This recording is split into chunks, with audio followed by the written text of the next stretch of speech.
नमस्कार मित्रों, स्वागत है आप सभी का हमारे YouTube channel ITI online study में। तो आज हम आपके लेकर आए हैं ITI के कुछ थ्योरी के क्वेश्चन हैं जो निमी असाइनमेंट से लिए गए हैं। इन क्वेश्चन का हल करेंगे अपन और इसी प्रकार रोज़ कुछ नया आपके लिए ज़रूर लेके आएंगे। तो हमसे जुड़ने के लिए इस चैनल को सब्सक्राइब करें और वीडियो अगर पसंद आए तो कमेंट बॉक्स में ज़रूर कमेंट करें और लाइक करें और अपने फ्रेंड सर्कल में से शेयर ज़रूर करें, क्योंकि आप खुद जानते हो कि आपके एग्ज़ाम बहुत नज़दीक है। 10 दिसंबर से शायद आपके एग्ज़ाम स्टार्ट हो जाएंगे। तो उसको देखते हुए हम आपके लिए ऑब्जेक्टिव टाइप क्वेश्चन लेके आए जो एग्ज़ाम में ज़्यादा पूछे जाते हैं। तो आज अपन शुरू करते हैं अपने इस सेशन का। पहला जो क्वेश्चन है, नीचे दिए गए जो चित्र है, इस चित्र के अनुसार आपको ये बताना है कि धारा I जो है वो कितनी बह रही है इस भुजा में। इसके लिए क्या होता है, ये जो दे रखा चित्र, ये किरचॉफ का KCL नियम है। कौन सा नियम है? KCL नियम जो होता है वो किरचॉफ का पहला नियम होता है। इसका पूरा नाम होता है किरचॉफ करंट लॉ। किरचॉफ के KCL नियम के अनुसार किसी भी संगम बिंदु पर, ये जो संगम बिंदु नोड है, यहाँ पर आने वाली धारा और यहाँ से जाने वाली धारा का योग हमेशा क्या होता है? बराबर होता है। तो इसी आधार पर अपन इस क्वेश्चन को सोल्व करेंगे। 9 एम्पियर अपने को दिख रही है जो इधर से आ रही है और ये एक नोड है। इस नोड से 6 एम्पियर और इधर से आ रही है। 9 और 6 कितनी हो गई? 9 प्लस 6 बराबर 15 एम्पियर। 15 एम्पियर की धारा क्या आ रही है? इस नोड पे आ रही है। अब 15 एम्पियर में से जो 3 एम्पियर धारा है वो यहाँ से नोड से बाहर की तरफ जा रही है। तो 15 एम्पियर तो आ रही है और 3 एम्पियर यहाँ से बाहर जा रही है, यानी -3 कर देंगे तो बराबर 12 एम्पियर जो धारा है वो इस भुजा I में से होती हुई प्रवाहित हो रही है। क्योंकि किरचॉफ के करंट नियम के अनुसार किसी भी संगम बिंदु पर आने वाली धारा और वहाँ से जाने वाली धारा का योग हमेशा बराबर होता है। तो इस संगम बिंदु पर टोटल जो धारा आ रही है वो कितनी है अपने पास? 15 एम्पियर। 15 एम्पियर में से 6 एम्पियर तो इस भुजा से आ रही है और 9 एम्पियर इस भुजा से आ रही है। 15 एम्पियर में से क्या हो रही है? 3 एम्पियर केवल इस भुजा के द्वारा बाहर जा रही है। बाकी बची हुई धारा जो है 12 एम्पियर वो इसी भुजा के द्वारा बाहर निकल रही है। तो इस प्रकार अपन क्वेश्चन को सोल्व कर सकते हैं कि आने वाली धारा कौन कौन सी हुई? 9 प्लस 6 और जाने वाली धारा कौन सी हुई? 3। तो आने वाली 15 हो गई और जाने वाली 3 और 1 I है। तो ये जो I है इसका मान अपन निकालें तो I बराबर क्या हो जाएगा? 15 माइनस 3 बराबर 12 एम्पियर। तो अपना सही उत्तर क्या होगा इसका? D 12 ampere. तो नेक्स्ट क्वेश्चन है आपके लिए, क्वेश्चन नंबर 2 है, X1 और X2 के बीच का प्रतिरोध का मान क्या होगा? आपको दिखाई दे रहा है कि X1 और X2 के बीच में एक 10 ओम का प्रतिरोध लगा रखा है। इस 10 ओम के प्रतिरोध को दोनों तरफ से क्या किया गया है? शॉर्ट कर दिया गया है। शॉर्ट सर्किट है। क्या है ये? शॉर्ट सर्किट कर दिया है। अब ये प्रतिरोध शून्य आएगा। शून्य क्यों आएगा? क्योंकि हम जानते हैं कि जब शॉर्ट सर्किट परिपथ होता है, एक तो शॉर्ट सर्किट होता है और एक ओपन सर्किट होता है। शॉर्ट सर्किट में क्या होता है? धारा का मान अनंत होता है। शॉर्ट सर्किट में धारा का मान तो अनंत होता है, I बराबर अनंत होता है और प्रतिरोध का मान शून्य हो जाता है। तो इसी कंडीशन में यहाँ पर शॉर्ट सर्किट होने के कारण प्रतिरोध का मान क्या आएगा? शून्य आएगा। अगर इसी परिपथ में ये पूछ लेते हैं कि धारा I का मान कितना होता तो अनंत बताते अपन। यही अगर ओपन सर्किट होता तो ओपन सर्किट में प्रतिरोध का मान क्या होता है? ओपन सर्किट के अंदर प्रतिरोध का मान अनंत आता है और धारा का मान क्या होता है? शून्य हो जाता है, जो आपको पहले क्लास में बता रखा है। तो इस क्वेश्चन का सही उत्तर क्या होगा अपना? C 0 ओम होगा। इस प्रकार कभी भी क्वेश्चन आ जाए परीक्षा के अंदर तो आपको सोल्व करना है। कभी ऐसे भी बना हुआ आ जाए डायग्राम, ये प्रतिरोध लग रहा है और ये एक प्रतिरोध, दोनों समांतर में लग रहे हैं। इस प्रतिरोध अगर यहाँ से शॉर्ट कर देते तो जो ऑप्शन में सही उत्तर होगा वो केवल इस मान के प्रतिरोध का ही होगा, क्योंकि ये तो शॉर्ट हो गया, इसका मान तो शून्य हो गया। तो ज्ञात केवल आपको केवल यही करना है। ओके, नेक्स्ट क्वेश्चन नंबर 3 है अपने लिए, यदि 10 ओम के 4 प्रतिरोध को एक वर्ग बनाया जाता है तो वर्ग के किन्हीं एक भुजा के 2 छोरों पर कुल प्रतिरोध क्या होगा। बहुत ही अच्छा क्वेश्चन है। 10 ओम के 4 प्रतिरोध है और उनका क्या बनाना है, आपको एक वर्ग बनाना है। वर्ग आप जानते हो जिसकी चारों भुजाएं समान होती है, प्रत्येक कोण 90 डिग्री का होता है। तो अपन एक वर्ग बनाते हैं। एक ये है, एक ये है, ये एक वर्ग है। प्रतिरोध 1, 2, 3 और 4 ही प्रतिरोध अपन ने लगाए। अब ये पूछ रहा है कि एक दो भुजाएं, ये दोनों भुजाएं अपन ने ले ली, एक भुजा ये एक भुजा बी।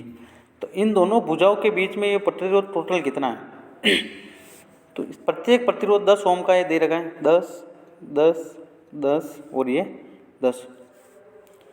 तो ये तीनों प्रतिरोध तो जो है वो है श्रेणी क्रम में। इनको अगर अपन सोल्व करेंगे तो 10, 10, 10 कितना हो गए, 10 × 3 यानी 30 ओम। तो ये हो गया। तो अपने पास क्या हो गया, एक तो 30 ओम का प्रतिरोध आ गया ये, और एक 10 ओम का जो पहले से ही था। दो भुजाएं ए और बी, तो इन तीनों को सोल्व किया तो 30 ओम आ गया, और 10 ओम की ये भुजा है। 10 और 30 जो है ये दोनों अब किस में, समांतर क्रम में। समांतर क्रम में अगर आप इसको सोल्व करते हो वही सूत्र लगाकर आर टी बराबर 1/RT बराबर 1/R1 प्लस 1/R2। तो इसके द्वारा आप लघुत्तम लोगे 30, तो आप क्या आएगा, लघुत्तम 30 और ऊपर आ जाएंगे 4। जब आप इसको उलट पुलट करोगे तो 30/4 आएगा। आप इसको भाग दोगे तो 15/2 क्या होगा, टोटल प्रतिरोध आएगा उस दोनों भुजाओं के बीच में। तो सही उत्तर क्या होगा इसका, बी 15/2 ओम सही उत्तर होगा। इस प्रकार आपको डायग्राम बना के प्रतिरोध का मान ज्ञात करना पड़ेगा। तो नेक्स्ट क्वेश्चन है आपके लिए, निम्न में से कौन सा सही है। आपको इसमें से सही चुनना है। आपको पता है एम्पियर जो होता है वो सबसे बड़ी इकाई, एम्पियर से जो छोटी होती है वो होती है मिली एम्पियर। मिली एम्पियर का मतलब होता है 10⁻³ मिली एम्पियर से भी जो छोटी होती है वो होती है माइक्रो एम्पियर। मिली एम्पियर से भी छोटी होती है वो माइक्रो एम्पियर होती है, और माइक्रो एम्पियर की जो दर्शाया जाता है 10⁻⁶ के द्वारा। और माइक्रो से भी जो छोटी होती है वो होती है नैनो एम्पियर। नैनो एम्पियर को अपन 10⁻⁹ से दर्शाते हैं। और नैनो से भी जो छोटी होती है वो होती है पिको एम्पियर। पिको एम्पियर को 10⁻12 से दर्शाते हैं। तो इसका मतलब ये कि ये मिली एम्पियर है। ये ऑप्शन देखते हैं अपन, मिली एम्पियर माइक्रो एम्पियर से छोटी है, ये रॉन्ग है। क्योंकि अपन ने देखा मिली 10⁻³ और माइक्रो 10⁻⁻6। तो 10⁻³ है जो पहले आ रही है, ये बड़ी है।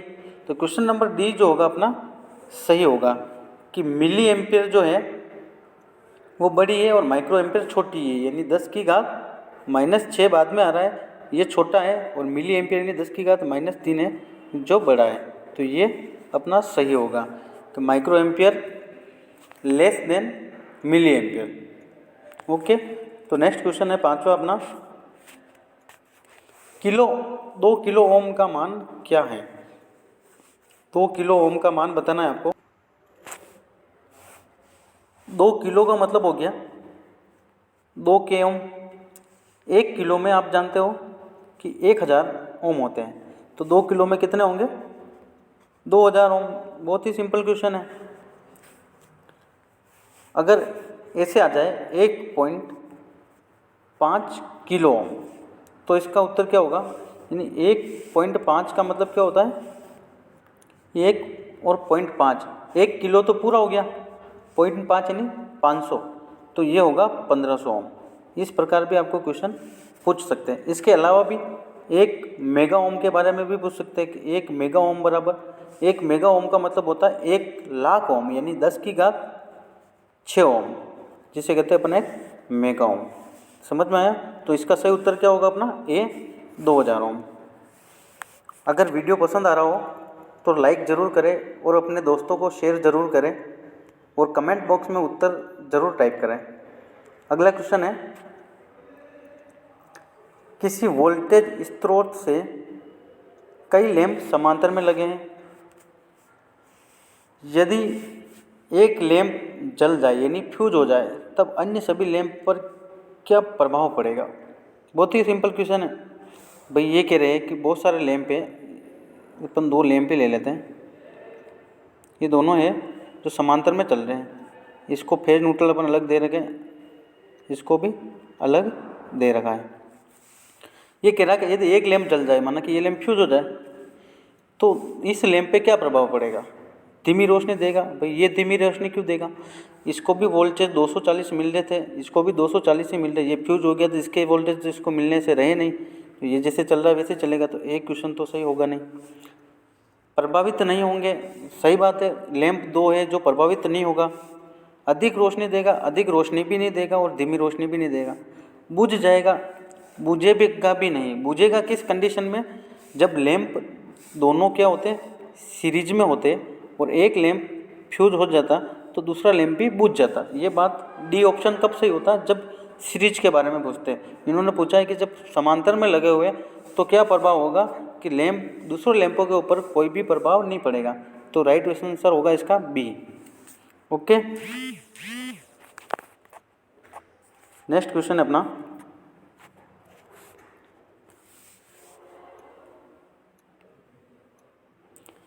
लेंज नियम निम्नलिखित के संरक्षण के नियम के परिणाम है। लेंज का जो नियम है, वैज्ञानिक लेंज ने जो नियम दिया था, उसमें जो धारा पैदा होती है वह धारा जिस कारण पैदा होती है उसी का विरोध करती है। यही एक लेंज का नियम था। लेंज का नियम को ऊर्जा संरक्षण का नियम भी कहते हैं। ये भी याद रखना, क्वेश्चन में बहुत बार पूछा गया है कि लेंज का नियम किस पे आधारित है, ऊर्जा संरक्षण के नियम पर।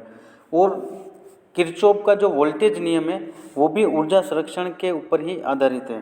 किरचॉफ का वोल्टेज नियम के बारे में भी पूछ लिया। किरचॉफ का दूसरा नियम किस पे आधारित है, वो भी ऊर्जा संरक्षण के नियम पर ही आधारित है। आवेश एक कूलाम जिसका मात्रक है, एक चार्ज है, ठीक है। प्रेरित धारा ज्ञात करने के लिए अपन अपने राइट हैंड रूल का नियम का प्रतिपादन करते हैं। फ्लेमिंग का जो राइट हैंड नियम है उसके द्वारा अपन प्रेरित धारा को ज्ञात करते हैं। तो क्वेश्चन नंबर 7 का सही उत्तर क्या होगा, ऊर्जा संरक्षण का नियम। याद रखना, लेंज का नियम किस पे आधारित है, ऊर्जा संरक्षण के नियम पे। किरचॉफ का वोल्टेज नियम भी किस पे आधारित है, ऊर्जा संरक्षण के नियम पे। किरचॉफ का करंट नियम अगर पूछ ले कि किरचॉफ का केसीएल नियम किस पे आधारित है, तो किरचॉफ का जो पहला नियम है केसीएल, ये आवेश संरक्षण पे आधारित है। अगर केसीएल के बारे में पूछते तो अपन ए उत्तर सही करते हैं, लेकिन इन्होंने लेंज के नियम के बारे में पूछा इसलिए बी सही होगा। तो next question 8 number,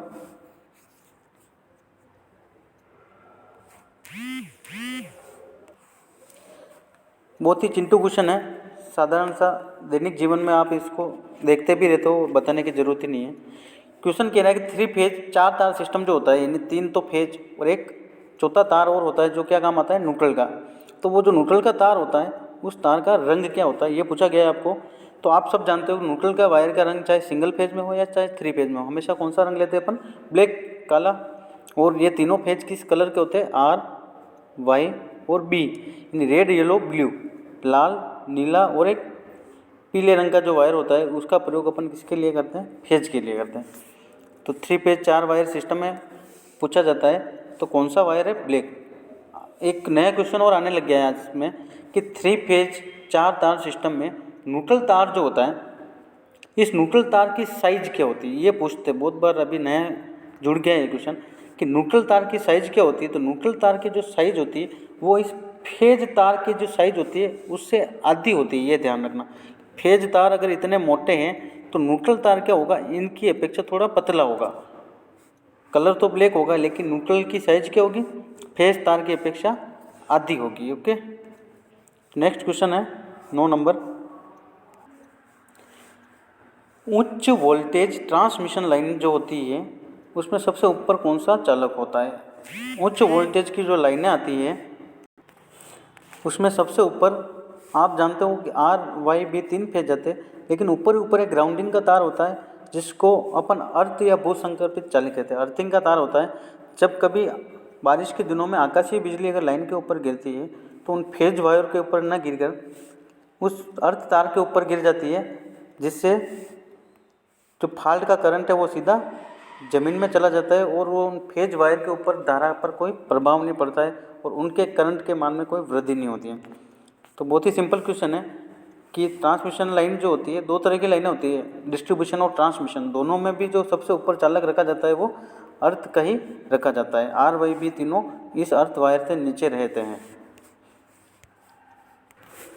next question है अपना 10 नंबर, पदार्थ में चालन नहीं होगा। क्वेश्चन डायरेक्ट पूछ रखा है किस स्थिति में पदार्थ में धारा का प्रवाह नहीं होगा, ये पूछ रहा है। समान पदार्थ के तार हो, यानी कोई तांबे का तार है, दूसरा भी तांबे का तार है, तो धारा का प्रवाह होगा कि नहीं होगा? बिल्कुल होगा, क्यों नहीं होगा।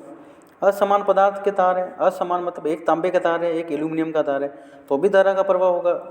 जॉइंट मार लेंगे तो धारा कम जाएगी, लेकिन प्रवाह जरूर होगा। लेकिन जब समान विद्युत वाहक बल के तार होते हैं कि इस तार में 240 वोल्टेज जा रहे हैं, एक 240 वोल्टेज का एक और अपन वायर ले लें, दोनों को जोड़ेंगे तो फिर शॉर्ट सर्किट हो जाएगा, लेकिन उसमें धारा का प्रवाह नहीं होगा। ठीक है, तो इसका सही उत्तर रहेगा अपना सी, समान विद्युत वाहक बल वाले तारों में चालन यानी धारा का प्रवाह नहीं होगा। तो इसका सही उत्तर क्या होगा? सी होगा। तो मित्रों, आज अपन यही 10 क्वेश्चन करेंगे। कल से अपन क्वेश्चन की लिमिट बढ़ा देंगे और अधिक क्वेश्चन करने की कोशिश करेंगे। तो वीडियो अगर पसंद आया हो तो लाइक ज़रूर करें, और अगर आप चैनल पर पहली बार आए हो तो सब्सक्राइब करें और अपने दोस्तों को शेयर करना न भूलें। जो भी IT संबंधी स्टडी करते हैं, किसी कंपटीशन की तैयारी करते हैं, तो थ्योरी के मोस्ट इंपॉर्टेंट क्वेश्चन हमेशा प्राप्त करने के लिए इस चैनल को सब्सक्राइब करें और वीडियो को लाइक करें। धन्यवाद।